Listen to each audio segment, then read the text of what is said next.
നമസ്കാരം.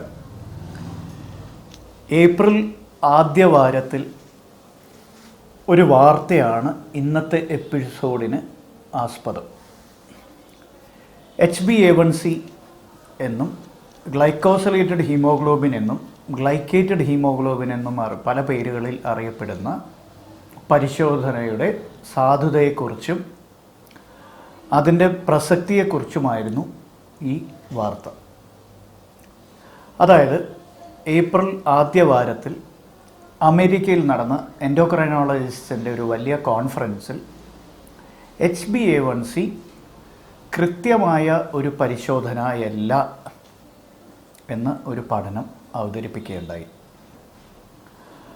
ആ പഠനം ലോകത്തെമ്പാടുമുള്ള വാർത്താമാധ്യമങ്ങൾ ഏറ്റുപറയുകയും വാർത്താമാധ്യമങ്ങൾ, അതായത് പ്രത്യേകിച്ച് ഡയബറ്റോളജിയുമായി ബന്ധപ്പെട്ട വാർത്താമാധ്യമങ്ങളിലൂടെ വൻ പ്രചാരം ലഭിക്കുകയും ചെയ്തു. അപ്പോൾ HbA1c അപ്രസക്തമാണ് എന്നാണോ ആ വാർത്ത പറഞ്ഞത്? അല്ലെങ്കിൽ HbA1c ഇനി മുതൽ നമ്മൾ ചെയ്യേണ്ടതില്ല, അല്ലെങ്കിൽ HbA1cയുടെ ഇനി സാധുത ഇല്ലാത്തൊരു പരിശോധനയാകുന്നു എന്നുള്ളതാണോ ആ പറഞ്ഞ വാർത്തയുടെ അടിസ്ഥാനം? അപ്പോൾ നമുക്കതൊന്ന് പരിശോധിക്കാം. അപ്പോൾ HbA1c എന്താണ് എന്നുള്ള ഈ ചാനലിൻ്റെ സ്ഥിരം പ്രേക്ഷകരായി നിങ്ങൾക്ക് എല്ലാവർക്കും അറിയാമെന്നാണ് എൻ്റെ വിശ്വാസം.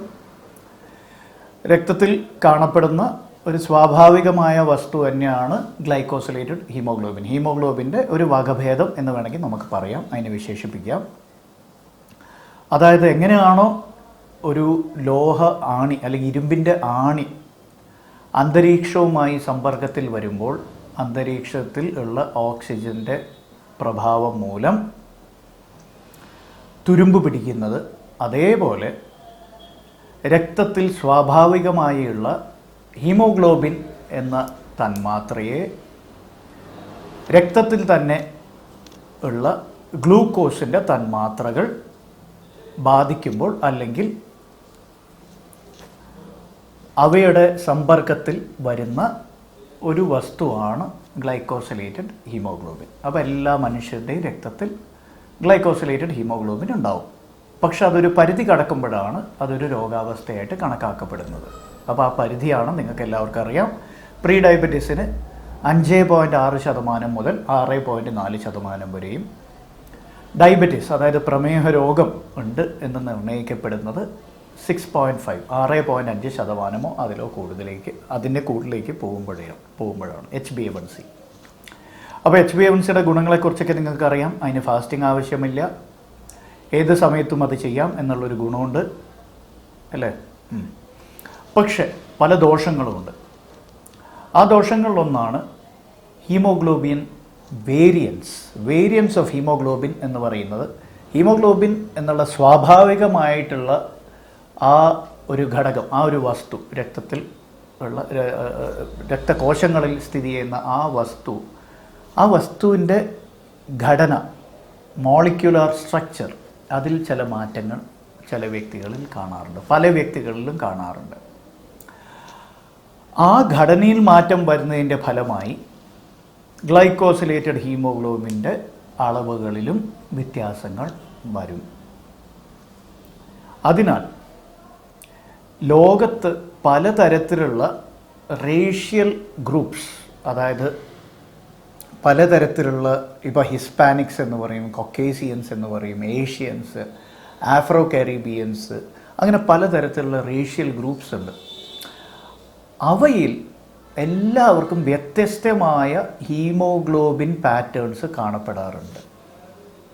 അപ്പോൾ ഈ ഹീമോഗ്ലോബിൻ പാറ്റേൺ മാറുന്നതിനനുസരിച്ച്, ഹീമോഗ്ലോബിൻ്റെ തന്മാത്രയുടെ ഘടന മാറുന്നതിനനുസരിച്ച് ഗ്ലൈക്കോസിലേറ്റഡ് ഹീമോഗ്ലോബിൻ എന്ന് നമ്മൾ പറയുന്ന HbA1cയുടെ അളവുകളിലും വ്യത്യാസം വരും. ആ വ്യത്യാസം പലപ്പോഴും നമ്മൾ സാധാരണ ലാബുകളിൽ ചെയ്യുന്ന HbA1c പരിശോധനയിൽ പ്രതിഫലിച്ചില്ല എന്ന് വരാം.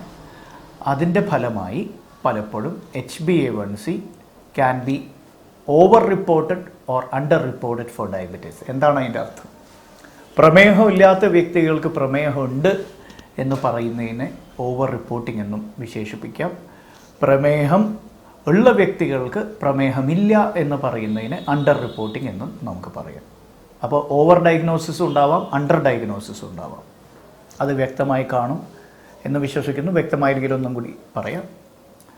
പ്രമേഹമുള്ള വ്യക്തിക്ക് പ്രമേഹം ഇല്ല എന്ന് പറയുന്നതിനാണ് അണ്ടർ റിപ്പോർട്ടിംഗ് അല്ലെങ്കിൽ അണ്ടർ ഡയഗ്നോസിസ് എന്ന് പറയുന്നത്. പ്രമേഹമുണ്ട് ആ വ്യക്തിക്ക്, പക്ഷെ നമ്മൾ ഒരു പരിശോധനയിൽ പ്രമേഹമില്ല എന്ന് ആയിരിക്കും കാണുന്നത്. ശരിയല്ലേ? അതിന് അണ്ടർ ഡയഗ്നോസിങ് എന്ന് പറയുന്നു. എന്നാൽ ഓവർ ഡയഗ്നോസിങ്ങോ? ഓവർ ഡയഗ്നോസിങ് എന്ന് പറയുന്നത് പ്രമേഹമില്ലാത്ത വ്യക്തിക്ക് പ്രമേഹമുണ്ട് എന്ന് പറയുന്നത്. Actually he is not a diabetic, but he is diagnosed as being diabetic. അപ്പോൾ that is over diagnosing the condition. You get the point. ഇനിയിപ്പോൾ എത്ര ശതമാനത്തിൽ ഓവർ ഡയഗ്നോസിസും അണ്ടർ ഡയഗ്നോസിസും ഉണ്ടെന്ന് നമുക്കൊന്ന് പരിശോധിക്കാം. HbA1c മാത്രം തിട്ടപ്പെടുത്തി HbA1c മാത്രം നിർണയിച്ച് ഡയഗ്നോസ് ചെയ്യാൻ ശ്രമിച്ചാൽ ഏകദേശം 42% വ്യക്തികൾക്ക് ഓവർ ഡയഗ്നോസിസ് ഉണ്ടാവാറുണ്ട് എന്നാണ് ഈ പഠനം പറഞ്ഞത്. എന്താണ് അതിൻ്റെ അർത്ഥം? അപ്പോൾ HbA1c മാത്രം വെച്ചിട്ട് നമ്മൾ രോഗനിർണയം നടത്താൻ ശ്രമിച്ചാൽ 42% പേർക്കോളം, അതായത് ഏകദേശം പകുതിൻ്റെ അടുത്തെത്തി അല്ലേ, 42%, പകുതിയോളം വ്യക്തികൾക്ക് ഓവർ ഡയഗ്നോസിസ് സംഭവിക്കാറുണ്ട്. ദാറ്റ് മീൻസ് ഇവർക്ക് യഥാർത്ഥത്തിൽ പ്രമേഹമില്ല, പക്ഷെ പ്രമേഹമുണ്ട് എന്നുള്ള മുദ്ര കുത്തും HbA1c മാത്രം വെച്ചിട്ട് രോഗനിർണയം നടത്താൻ ശ്രമിച്ചാൽ. എന്നാൽ അണ്ടർ ഡയഗ്നോസിസ് എത്ര ശതമാനം വ്യക്തികളിലുണ്ട് എന്നും നമ്മൾ പരിശോധിക്കണമല്ലോ അല്ലേ. അണ്ടർ ഡയഗ്നോസിസ് ഏകദേശം 73% വ്യക്തികളിൽ. അതാണ് പ്രശ്നം. So what does it mean? എന്താണ് അതിൻ്റെ അർത്ഥം? യഥാർത്ഥത്തിൽ പ്രമേഹ രോഗികളാണ്, പക്ഷെ HbA1c മാത്രം വെച്ചിട്ട് നമ്മൾ രോഗനിർണയം നടത്താൻ ശ്രമിച്ചപ്പോൾ ഇവരിൽ 73% വ്യക്തികൾക്കും പ്രമേഹമില്ല എന്നാണ് റിപ്പോർട്ട് ചെയ്യപ്പെട്ടത്. യഥാർത്ഥത്തിൽ അവർക്ക് പ്രമേഹമുണ്ട്. അതല്ലേ വലിയൊരു അപകടം. ഇവരൊക്കെ പ്രമേഹ രോഗികളാണ്, പക്ഷേ ഇവരറിയുന്നില്ല. എന്തുകൊണ്ട് അറിയുന്നില്ല? HbA1c നോർമലായിരുന്നു. അപ്പോൾ അവിടെ അണ്ടർ ഡയഗ്നോസിസ് ആണ് സംഭവിക്കുന്നത്. യഥാർത്ഥ പ്രമേഹ രോഗികളിൽ പ്രമേഹ രോഗമില്ല എന്ന് HbA1c റിപ്പോർട്ട് ചെയ്യുന്നു. അത് പ്രശ്നമല്ലേ? ഇനി അടുത്ത് നമുക്ക് സെൻസിറ്റിവിറ്റിയും സ്പെസിഫിസിറ്റിയിലേക്കും പോവാം. HbA1c എന്ന ആ ഒരു ടെസ്റ്റിൻ്റെ, ആ ഒരു പരിശോധനയുടെ എന്താണ് ഈ സെൻസിറ്റിവിറ്റി ആൻഡ് സ്പെസിഫിസിറ്റി? സെൻസിറ്റിവിറ്റി എന്ന് പറഞ്ഞാൽ ഒരു രോഗകാരണം ഒന്ന് വിരൽ ചൂണ്ടി അത് പൊക്കിയെടുക്കാൻ പറ്റുന്ന ഇതിനെയാണ് സെൻസിറ്റിവിറ്റി. ആ ഒരു ഘടകത്തിനെയാണ് സെൻസിറ്റിവിറ്റി എന്ന് പറഞ്ഞാൽ. How sensitive the given diagnostic test is, how sensitive it is. Specificity എന്ന് പറയുമ്പോൾ അതേ രോഗത്തിന് മാത്രമാണോ ആ പരിശോധന കൃത്യമായി നിരീക്ഷിക്കുന്നത് എന്നുള്ളതിനെയാണ് സ്പെസിഫിസിറ്റി എന്ന് പറയുന്നത്. How specific it is to that particular disease. അപ്പോൾ ഇനി സെൻസിറ്റിവിറ്റിയുടെ കാര്യം നമുക്ക് നോക്കാം. സെൻസിറ്റിവിറ്റി നോക്കുമ്പോൾ HbA1c ആകെ 30% താഴെയുള്ളൂ സെൻസിറ്റിവിറ്റി ഡയബറ്റീസിൽ. All right. പക്ഷേ specificity for diabetes with HbA1c is almost 99%. ഏകദേശം 99% സ്പെസിഫിസിറ്റി ഉണ്ട്. അപ്പോൾ സെൻസിറ്റിവിറ്റി കുറവാണെങ്കിൽ പോലും സ്പെസിഫിസിറ്റി കൂടുതലാണ്. അപ്പോൾ HbA1c ഈ പറഞ്ഞ ആദ്യം നമ്മൾ പറഞ്ഞ ലെവൽസിനേക്കാളും കൂടുതലാണെങ്കിൽ ഡയബറ്റിക് ആണെന്നുള്ളതിൽ യാതൊരു സംശയമില്ല. പക്ഷെ പ്രശ്നം എന്താണ്? സെൻസിറ്റീവ് അല്ല, സ്പെസിഫിക് ആണ്, സെൻസിറ്റീവ് അല്ല. അപ്പോൾ നേരത്തെ പറഞ്ഞ പോലെ അണ്ടർ ഡയഗ്നോസിസ് ഉണ്ടാവാം, ഓവർ ഡയഗ്നോസിസ് ഉണ്ടാവാം. ഇത് ഇത്തിരി സാങ്കേതികപരമായിട്ടുള്ളൊരു കാര്യമായി ചിലർക്ക് തോന്നിയേക്കാം, പക്ഷേ ഇറ്റ്സ് വെരി ഫാസിനേറ്റിംഗ്. ശരിക്കും വളരെ നല്ല നമുക്ക് ചിന്തിക്കാൻ പറ്റുന്ന ചില കാര്യങ്ങളാണ് ഇവിടെ സൂചിപ്പിച്ചത്. അപ്പോൾ HbA1cയിൽ പലപ്പോഴും ഓവർ ഡയഗ്നോസിസും വരാറുണ്ട്, അണ്ടർ ഡയഗ്നോസിസും വരാറുണ്ട്. അപ്പോൾ ഓവർ ഡയഗ്നോസിസ് 42%-ാണെങ്കിലും അണ്ടർ ഡയഗ്നോസിസ് ഏകദേശം 3/4, 2/3, അതായത് 3/4 they are being under diagnosed with HbA1c. അതുകൊണ്ട് തന്നെയാണ്, ഇനി ശ്രദ്ധിച്ച് കേൾക്കുക, HbA1c മാത്രം വെച്ചിട്ടുള്ള രോഗനിർണയ രീതി നമ്മുടെ രാജ്യത്ത് വളരെ വളരെ കുറവാണ്. അതിന് കാരണങ്ങൾ വേറെയാണ്. ഒന്ന്, HbA1c താരതമ്യേന ചെലവ് കൂടിയ ഒരു പരിശോധനയാണ്. അപ്പോൾ നമ്മളെപ്പോലെയുള്ള ഒരു രാജ്യത്ത് എല്ലായ്പ്പോഴും നമുക്ക് HbA1c ചെയ്തിട്ട് രോഗനിർണയം നടത്തുന്നത് സാധ്യമല്ല. അതിനാൽ നമ്മൾ പണ്ടേ മുതൽ ബ്ലഡ് ഷുഗേഴ്സാണ് നോക്കുന്നത്. HbA1c അങ്ങനെ ട്രഡീഷണലായിട്ട് നമ്മൾ നോക്കാറുണ്ടായിരുന്നില്ല. അപ്പോൾ ഏറ്റവും നല്ല പരിശോധന ഡയബറ്റിസ് കൃത്യമായി നിർണ്ണയിക്കാൻ, പ്രമേഹം കൃത്യമായി നിർണ്ണയിക്കാൻ ഏറ്റവും നല്ല പരിശോധന ഏതാണ് എന്നുള്ള ചോദ്യം ഇവിടെ വരുന്നു. ഏറ്റവും നല്ല പരിശോധന സംശയമില്ല പഴയ ഗോൾഡ് സ്റ്റാൻഡേർഡ് പരിശോധനയായ ഓറൽ ഗ്ലൂക്കോസ് ടോളറൻസ് ടെസ്റ്റ് തന്നെയാണ്. അതിൽ യാതൊരു സംശയമില്ല. അത് ഈ പഠനം ഇപ്പോൾ നമ്മൾ പറഞ്ഞു തുടങ്ങിയ ആ പഠനം ആ ദിശയിലേക്ക് തന്നെയാണ് വിരൽ ചൂണ്ടുന്നത്.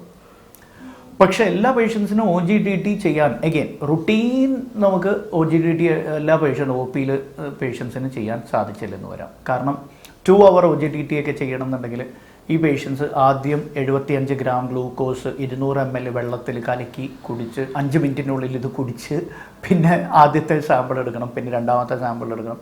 അപ്പോൾ 3 സ്റ്റേജ് OGTT ആണെങ്കിൽ 3 തവണ സാമ്പിൾസ് എടുക്കണം. അത് ഇത്തിരി ബുദ്ധിമുട്ടുള്ള കാര്യമാണ്. അപ്പോൾ പ്രാക്ടിക്കൽ ഡിഫിക്കൽട്ടീസ് ഉണ്ടെങ്കിൽ പോലും ഗോൾഡ് സ്റ്റാൻഡേർഡ് ഈ OGTT തന്നെയാണെന്നതിൽ സംശയമൊന്നുമില്ല. HbA1c അല്ല. അപ്പോൾ HbA1c ഒറ്റയ്ക്ക് രോഗനിർണയം നടത്താൻ ശ്രമിക്കുമ്പോഴുണ്ടാവുന്ന പ്രശ്നങ്ങളാണ് നമ്മൾ ഈ എപ്പിസോഡിലൂടെ പരിശോധിക്കാൻ ശ്രമിച്ചത്. അതുതന്നെയാണ് നമ്മളും ആദ്യം മുതൽ പറഞ്ഞു വന്ന കാര്യം. അതായത് HbA1c മാത്രം വെച്ചിട്ട് രോഗനിർണയം നടത്തരുത്. ഈ ചാനലിൽ ആദ്യം മുതൽ പറയുന്ന ഒരു കാര്യമാണ്. HbA1cയിൽ ഒത്തിരി കുറവുകളുണ്ട്. ചില പ്രത്യേക കാര്യങ്ങൾ, ഉദാഹരണം ഗർഭാവസ്ഥയിൽ HbA1c നമുക്ക് വിശ്വസിക്കാൻ പറ്റില്ല. തീരെ ചെറിയ കുട്ടികളിൽ പ്രമേഹം വന്നു കഴിയുമ്പോൾ നമുക്ക് HbA1c അങ്ങനെ കണ്ണുടച്ച് വിശ്വസിക്കാൻ പറ്റില്ല. പിന്നെ HbA1c ഏത് രീതിയിലാണ് പരിശോധന നടത്തുന്നത് എന്നുള്ളത്. ഇപ്പോൾ HbA1c പരിശോധനയിൽ ഏറ്റവും നല്ലത് HPLC, high performance liquid chromatography എന്ന് പറയുന്ന പരിശോധനയാണ്. പക്ഷേ ഈ HPLC മെത്തേഡ് സർവ്വസാധാരണമൊന്നും ആയിട്ടില്ല. ഇപ്പോഴും ചെറിയ പട്ടണങ്ങളിലൊക്കെ HPLC അല്ലാണ്ട് ഉള്ള രീതികളിലാണ് HbA1c ചെയ്യുന്നത്. അപ്പോൾ ഇതിൻ്റെ ഒരു സ്റ്റാൻഡർഡൈസേഷൻ നമുക്ക് എല്ലായിടത്തും കാണാൻ സാധിക്കില്ല. അതിനാൽ തന്നെ HbA1cയെ നമ്മളൊരു വേദവാക്യമായിട്ട് എടുക്കാൻ പാടില്ല. അതൊരു ഗോസ്പൽ ട്രൂത്തായിട്ട് ഒരിക്കലും എടുക്കാൻ പാടില്ല. It has to be very carefully interpreted. വളരെ ആലോചിച്ച് വേണം ഒരു HbA1c റിപ്പോർട്ട് വ്യാഖ്യാനിച്ച് അതിൻ്റെ മാത്രം അടിസ്ഥാനത്തിൽ ആ വ്യക്തി പ്രമേഹ രോഗിയാണോ ഇല്ലയോ എന്ന് നിർണ്ണയിക്കേണ്ടത്. അപ്പോൾ HbA1c മാത്രം വെച്ചിട്ടുള്ള രോഗനിർണയം ഇനി വരുന്ന കാലഘട്ടത്തിൽ നമ്മൾ മുന്നോട്ട് പോകുന്നതല്ല. അതിനു വേണ്ടിയാണ് ബ്ലഡ് ഷുഗേഴ്സ് നോക്കുന്നത്. OGTT ആണ് ഏറ്റവും നല്ലത് എന്ന് പറയുമ്പോൾ തന്നെ അതിൻ്റെ പ്രായോഗിക ബുദ്ധിമുട്ടുകളെക്കുറിച്ച് നമുക്ക് ഓർമ്മ വേണം. എന്തെങ്കിലും സംശയങ്ങൾ ഇതിനെക്കുറിച്ച് HbA1cയുമായി ബന്ധപ്പെട്ട ഒത്തിരി സംശയങ്ങൾ നമുക്ക് കിട്ടുകയുണ്ടായി. ഇനിയും കൂടുതൽ സംശയങ്ങളുണ്ടാവും എന്ന് തന്നെയാണ് എനിക്ക് തോന്നുന്നത്. ദയവായി നിങ്ങളുടെ സംശയങ്ങൾ ഞങ്ങളെ എഴുതി അറിയിക്കുക, അല്ലെങ്കിൽ എഴുതി ചോദിക്കുക. 24 മണിക്കൂറിനുള്ളിൽ എല്ലാ സംശയങ്ങൾക്കും മറുപടി പറയാൻ പരമാവധി ശ്രമിക്കാം. പിന്നെ ഇതിൽ കൊടുത്തിരിക്കുന്ന നമ്പറിൽ വിളിക്കുന്നവരോട് ഒരു ചെറിയ അപേക്ഷ, 1-2 തവണ വിളിച്ചിട്ട് കിട്ടുന്നില്ലെങ്കിൽ ദയവായി ക്ഷമിക്കുക. കാരണം ഇത് കോൾ സെൻറ്ററിൽ നിന്നും കൊടുത്തിട്ടില്ല. എൻ്റെ സ്റ്റാഫ് തന്നെയാണ് ഈ നമ്പർ കൈകാര്യം ചെയ്യുന്നത്. അതിനാൽ എല്ലായ്പ്പോഴും അവർക്ക് കോൾസ് എടുക്കാൻ സാധിച്ചില്ല എന്ന് വരാം. അങ്ങനെയാണെങ്കിൽ ദയവായി അതിലേക്കൊരു മെസ്സേജ് അയയ്ക്കുക. ഒരു വാട്സാപ്പ് മെസ്സേജ് അയക്കുന്നതിന് ഒരു ബുദ്ധിമുട്ടുണ്ടാവില്ല അല്ലേ. നിങ്ങളുടെ നമ്പർ സഹിതം ഒരു വാട്സാപ്പ് മെസ്സേജ് അയയ്ക്കുക. നിങ്ങളെ ഞങ്ങൾ തിരിച്ച് വിളിക്കുന്നതായിരിക്കും. അപ്പോൾ വിളിച്ച് കിട്ടുന്നില്ല എന്ന് ഒട്ടനവധി പരാതികൾ കേൾക്കേണ്ടി വരുന്നുണ്ട്. ഇത് മനഃപൂർവ്വമല്ല. ദയവായി സഹകരിക്കുക. നന്ദി, നമസ്കാരം. നിങ്ങൾ ഈ കണ്ട വീഡിയോ നിങ്ങൾക്ക് ഇഷ്ടപ്പെട്ടെങ്കിൽ ദയവായി നിങ്ങളുടെ ബന്ധുക്കൾക്കും നിങ്ങളുടെ സുഹൃത്തുക്കൾക്കും ഇത് കൈമാറുക. അവരുമായിട്ട് ഇത് ഷെയർ ചെയ്യുക. ഇതിന് സബ്സ്ക്രൈബ് ചെയ്യാൻ അവരെ പ്രേരിപ്പിക്കുക. ഇതിൻ്റെ കൂടെ കാണുന്ന ആ ബെൽ ഐക്കൺ ഒന്ന് ക്ലിക്ക് ചെയ്യാനും പറയുക. വളരെ നന്ദിയുണ്ട്. നമസ്കാരം.